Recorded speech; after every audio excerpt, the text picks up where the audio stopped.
So, question of the day from Facebook is how I installed my lights on the front or on my bumper down here. These are actually the Mopar mounts. If you go on the Quadratec website, it's actually a mount that goes down and mounts. You have to take the grill off, and there's a bar down here at the bottom. It's actually the bottom crossbar that the grill attaches to. And there's a mount that goes all, and it kind of wraps up underneath there and then attaches to that bar. And there's another one over here. Now, I made my own crossbar in here.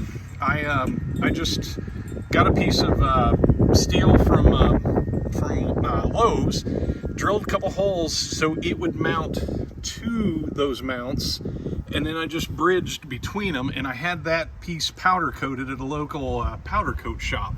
So that's how I have mine mounted. You can see that the left and right light actually mount to the actual mounts, you know, like the holes for the actual mounts that are, if you just had two lights, and the bar is held on by those N2 lights, and then of course the lights just mount to the bar itself.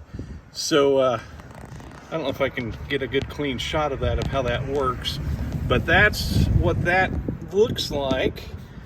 It's a little, I guess, custom thing, if you will, but you know, the downside, that piece of metal was pretty cheap, but to get it powder coated, they had a minimum $100 charge, so I paid $100 just to have that metal bar mount powder coated. But that's how I have those mounted. And if you're curious about my cowl lights, those are the Sevens mounts, and they just go in the factory screw holes there that are, I guess they're made for that purpose, but that's what they're there for. But there it is. That's the question of the day from the from YouTube.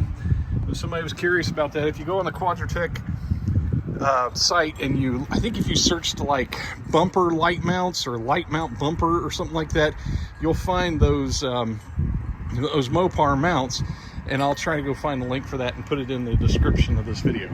There you go. Thanks for watching.